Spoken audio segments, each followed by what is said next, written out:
Okay, so this video is going to take a look at This Girl Can, just as I did with Quality Street. I'm breaking this down into a case study so that you guys can have a look at the important pieces of information about the campaign as a whole. So if you haven't already and you're sort of new to this, or you've not had a look at these before, what you might want to do is to jot down the questions that I've got in the boxes and try and answer them yourself. You can create this same layout really simply and easily. This is just on a PowerPoint screen with sort of different text boxes, and all of the information that I've got comes from either the fact sheets, which are on the Educast website, things that I have figured out myself, obviously remembering the campaign when it was on television, or through research that I've done online, which you guys can do really simply through Google, just as I have. So starting off then with when and how This Girl Can started. So basically it began in 2015 by Sport England. What happened was that they launched a survey in 2014, and this identified that there were 2 million fewer women who competed in sports when compared to men. So that was obviously a massive gap between the two genders in terms of who was competing in sport, who was active in sport, and this revealed that not only was there this massive gap, but that women felt like they needed to exercise more, but they just lacked the confidence in making that first step. So the audience is obviously specifically aimed at women. Now, the campaign encouraged any woman to take sport, but primarily it was aimed at ages 14 to 40. I personally don't think that the younger part of that age range, the 14 to 18-year-olds, were particularly affected by the campaign, but that's just my personal thought. I think that the likelihood is that the demographic were C1 to D because they couldn't access sport, perhaps because they didn't have that level of disposable income that would encourage them to make a subscription to a gym, or to get a personal trainer, or to enroll in classes that perhaps would have taken their interest. So this is a demographic who, for a number of reasons, can't and won't take part in sport. Life for people at the time was pretty good. I mean, obesity was a massive concern for the government, and it still is, but the general public at this point in time had sort of wised up to the fact that obesity wasn't going anywhere and it was just getting worse. There was also this incredibly negative stereotype of women in sport, that not only were they not as good as men in sport, but that also women in sport had to be beautiful and thin, and they weren't sweaty, and they didn't have a hair out of place. And so that seemed very unobtainable for the demographic as a whole. Now, the company didn't have any sort of mascot for the brand, but they did have a logo, and that logo was incredibly and is incredibly minimal, considering how much advertising has gone into this entire campaign as a whole.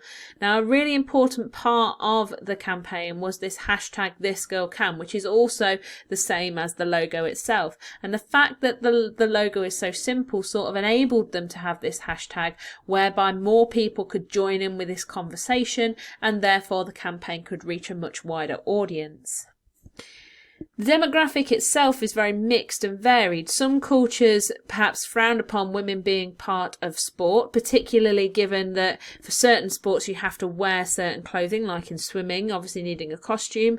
But the general feeling from this campaign is more about feminism, wanting equality with men, and not even really considering men at all, in the sense that it's about female empowerment and making women feel like they are confident enough to take steps in getting themselves healthier and fitter. Now, women face a lot of pressure in today's society, so they've got an increase in social media use, so the audience have got an unobtainable image right at the sort of click of a button or in their hand on their phone to aspire to. And because of things like filters that we can apply to apps, women were able to change their appearance once a photo had been taken, and obviously to retake a photo hundreds of times to find that perfect shot. So it's a very exhausting period for women at this point in terms of their look and the way that they feel about themselves. Socially as well, there's an increase in equality with men, so there is that drive and there's that space to sort of take on men in sport, and men themselves faced this competition because I think overall there's a more increased focus in gender equality as a whole. Now, men themselves, it's important to note, we're also going through their own transformation, because there's a greater move from men to be more metrosexual and concerned with their appearance and perhaps embracing their femininity than to be that sort of stereotypical masculine dominant character. The campaign had several replications through major companies such as Nike, but they didn't reach the same level of success as the This Girl Can campaign. And one of the things that we might need to consider in terms of this interesting piece of information is that Nike is a very commercial brand. So they would be about profit and making profit, as opposed to This Girl Can, which has two non-profit organisations supporting and helping to create it. The campaign, as we've said, is non-profit as well, so it's about raising this awareness. Now, in terms of our context and breaking it down even further, historical context, the survey was launched in 2014, which led to the campaign being released in January 2015. Obesity has been this huge concern for the general public as a whole for some time, but has sort of gained traction at this point and is something that people are more aware of. There's also an increase in technology at the time, although it's very recent in terms of the fact that it was 2014, only 5 years ago. Hashtags and social media use made the campaign a great success, and the female stereotype in sport had been around for a long period. Okay, it was a historical stereotype, which is something that they wanted to challenge and subvert. Socially, there's an increase in feminism and gender equality, so that plays a large part within the campaign itself. Men were also experiencing a change in terms of the focus of their appearance, and the campaign as a whole aimed to break down these social stereotypes that were holding women back from taking part in sport. Culturally, we've got a mixed demographic in terms of cultural background and religion, and it's important to mention this increased feminist movement as well, which spans across both the social and cultural